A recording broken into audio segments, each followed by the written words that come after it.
The Honourable John Carter. Mr Speaker, so it falls to me to make the last contribution in this legislation that actually started its journey in April of last year. Indeed, it actually goes back prior to that, when the last Labor government decided to instruct the Royal Commission to have a look at the issues around Auckland. And they considered it was necessary, in the same way as this government does, that there were issues that needed to be addressed that were causing concern to Aucklanders and indeed to all New Zealanders.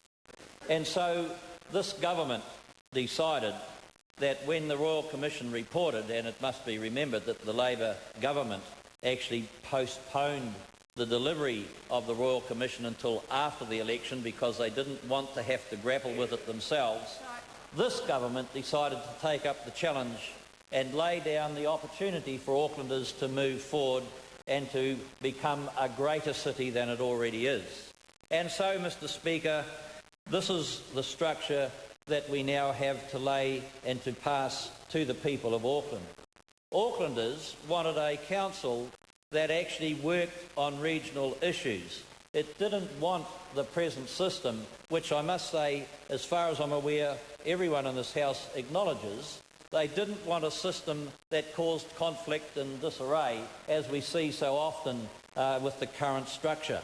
They wanted a council that could deliver and make decisions around regional issues. So we've set a council with a mayor and 20 councillors to focus on those things that matter from a regional perspective. Aucklanders then said they wanted to make sure that their local issues, those things that matter to them on a day-to-day basis in their townships, in their streets, in their suburbs, would be dealt with. And so we looked at setting up the local boards and empowering the local boards to ensure that those functions that matter to the people are addressed. And right at the moment, that work is still being concluded by the Auckland Transitional Agency because it is so complex it was beyond the ability of this Parliament and its Select Committee to actually deal with those issues through the legislation. And the further thing was, of course, that we were told by Aucklanders that they did not want Wellington to actually instruct or prescribe. And so again, we were taking great care to get that balance right.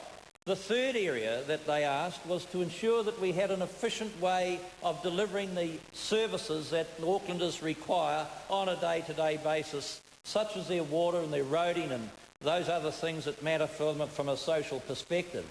And so we took great care to ensure that while we set this up, called the council-controlled organisations, that we actually gave the Auckland people the right to have an input into what happens with the council-controlled organisations. We have given this council more power than any other council in New Zealand. They actually set the general policy of the CCOs. The Auckland Council are in charge of their CCOs. They will set the parameters under which the Auckland Council operate. They will actually set the policy. The Board of Directors of the CCOs will then take that policy and refine it and then administer it. But the Auckland Council will constantly be monitoring and have their hands on it on behalf of the people of Auckland. Indeed, we were so concerned, Mr Speaker, to make sure that we listened to the people of Auckland that when a good submission, SOP was put up by the opposition, we actually thought, yes, that makes an improvement to the bill, and we adopted the SOP put forward because it actually improved the legislation. The point with all of this, Mr Speaker, was that we intended to have a structure that allowed the council to look at regional issues. We wanted a structure that allowed the local people to have their local voice and their local democracy. We wanted a system that was efficient to deliver the services for the people of Auckland, and so we made sure that those all connect through the long-term council community plans and that they have to work together and recognise each other. Not one can work without the other. The fact is, Mr Speaker, that today I stand here along with my colleague Rodney Hyde and all the rest of the members of the government saying that we are proud of the structure that we have put in place, that we have delivered to Aucklanders. But I make this point Having put the structure in place, Mr Speaker, it is now over to Aucklanders to make it work. It is up to them to decide who will be their mayor and their councillors and the representatives on their local board. It is up to them to decide who the directors of their CCOs will be and how they want those to run. We have given a structure to make sure that from day one we have a local authority, a local system in Auckland, local government system in Auckland that can work for the people of Auckland. But finally, the ultimate responsibility comes down to the people of Auckland to choose who it is that should lead them to make sure that those things are delivered.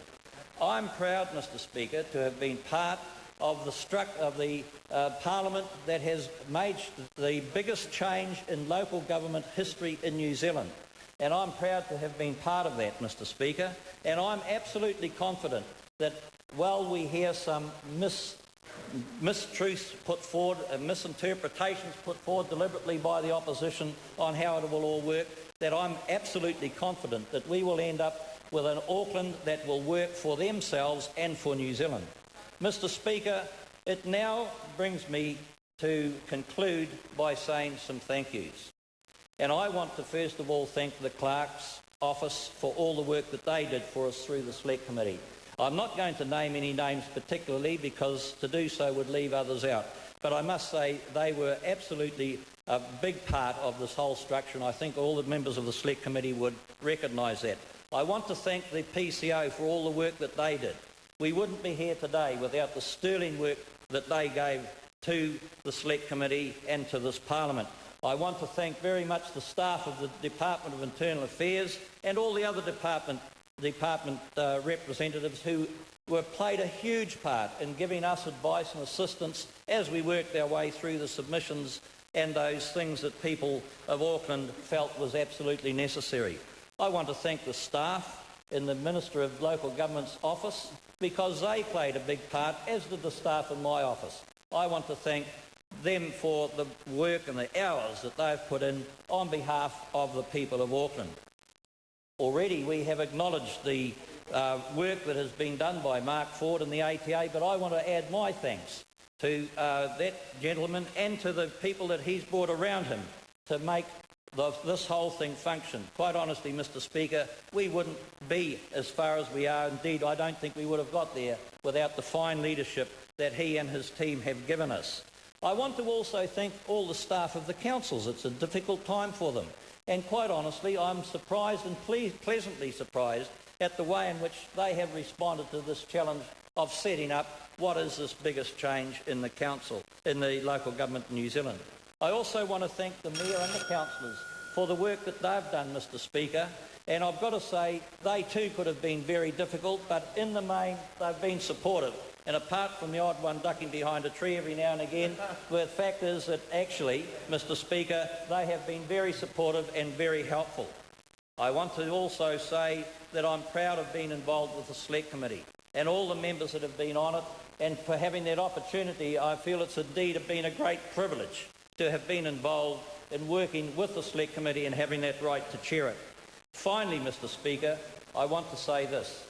It needs to be acknowledged and recorded as I make this last few words in this closing session of this third bill to thank the Minister of Local Government, Rodney Hyde. Rodney, I want to thank you for the energy, for the thought, for the dedication that you have put in here. You have pretty much every day been involved in liaising with Mark Ford and liaising with the DIA, and liaising with the people who mattered to make this work. Sir, you can stand proud and take a huge bow for the work and for the structure that we have delivered to Auckland on behalf of this government. And I'm proud to stand beside Rodney Hyde and all the members of this government to deliver a structure to Auckland that's going to see it improve in the future, that's going to make sure that the finest city we have in this country continues to grow to be so. Thank you very much.